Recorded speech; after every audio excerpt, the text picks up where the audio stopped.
நம்ம வாழைக்காய் வறுவல் செய்ய போகிறோம்.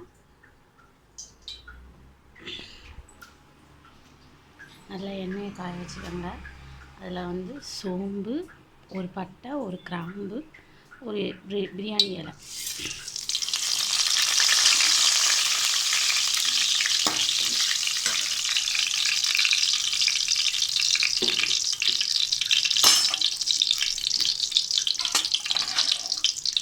ரெண்டு வாழைக்காய்க்கு 3 பெரிய வெங்காயம்,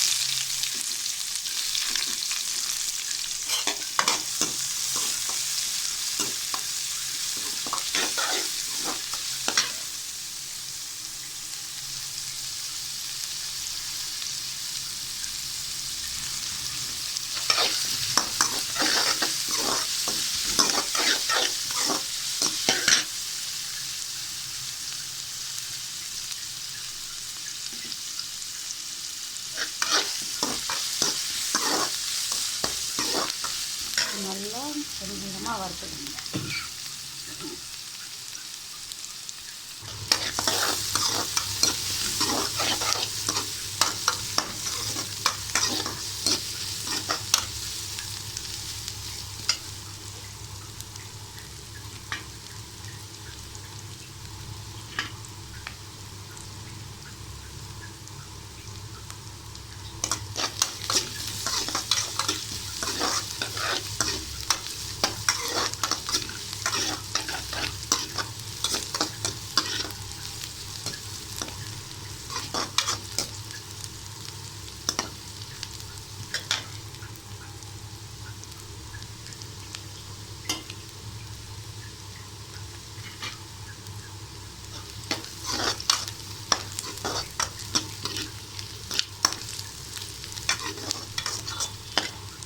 இப்போ இஞ்சி பூண்டு பேஸ்ட்டு போட்டுக்கோங்க.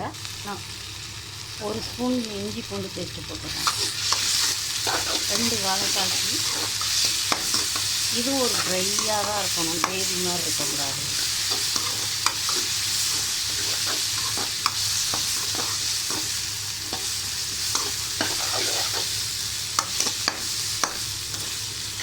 நல்லா வதங்கினோன்னு நம்ம தக்காளி போட்டுக்கலாம். 2 வாழைக்காய்க்கு 1 தக்காளி, மீடியம் சைஸ் தக்காளி போதும்.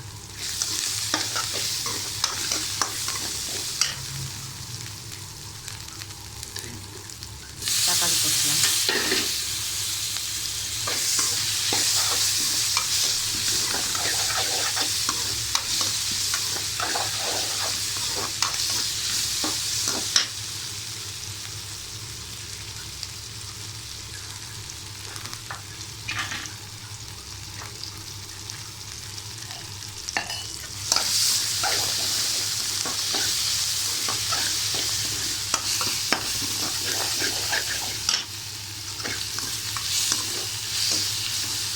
லைட்டாக மஞ்சள்தூள் போடுங்க,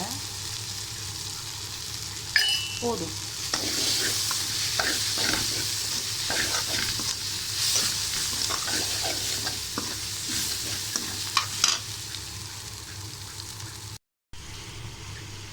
தெளிச்சுக்கோங்க.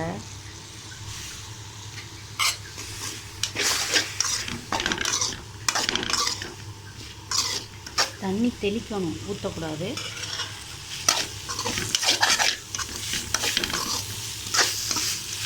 பார்க்க ப்ரௌன் கலரில் இருக்கணும். அதாவது நம்ம சிக்கன்லாம் வறுக்கிறோம்ல, சிக்கன் மட்டன்லாம் அந்த கலரில் இருக்கணும்.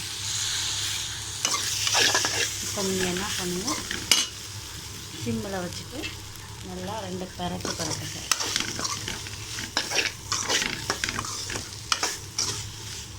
இப்போ கருவேப்பிலை போடுங்க. இந்த டிஷ்ஷுக்கு லாஸ்ட்டாக தான் கருவேப்பிலை போடணும்.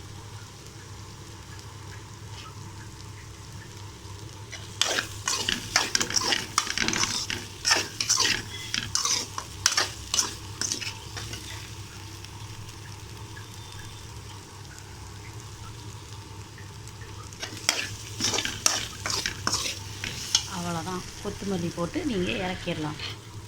இப்போ நீங்கள் பூண்டு போடுங்க. 2 பூண்டு தட்டி போடுங்க. இஞ்சி பூண்டு பேஸ்ட்டு போட்டாலும் இந்த பூண்டு போட்டால் நல்லா வாசனையாகவும் இருக்கும், டேஸ்ட்டாகவும் இருக்கும். நச்சு போடணும். இப்போ கொத்தமல்லி போட்டுக்கோங்க. அவ்வளோதான், முடிஞ்சு. இந்த மாதிரி செஞ்சு பாருங்கள். ஒரு வாழைக்காய் கூட மிச்சம் வைக்க நமக்கே கிடைக்காது. குழந்தைங்க எல்லாம் எனக்கும் போட்டி போட்டு சாப்பிடுவாங்க. இந்த மாதிரி செஞ்சு கொடுத்து பாருங்கள். ஓகே, பாய். மஞ்சள்தூள் போட்டாச்சு. அடுத்து வந்து மிளகாத்தூள் 1 ஸ்பூன் போடுங்க. 2 வாழைக்காய்க்கு 1/2 ஸ்பூன்.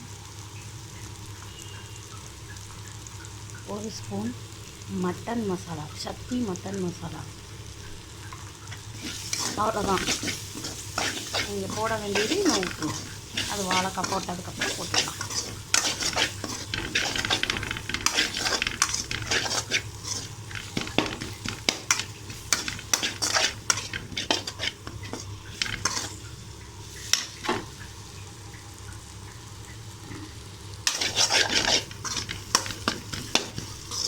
இப்போ நம்ம வாழைக்காய் போடலாம்.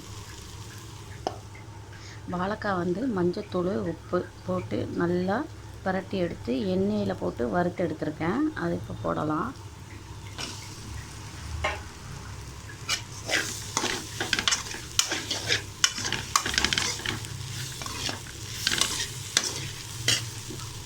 அடுப்பை சிம்மில் வச்சுக்கோங்க.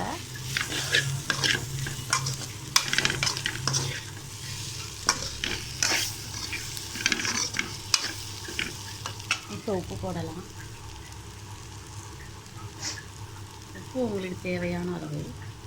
ஏற்கனவே வாழைக்காயில் உப்பு போட்டிருக்கோம், அதனால் உப்பு கம்மியாக போட்டால் போதும்.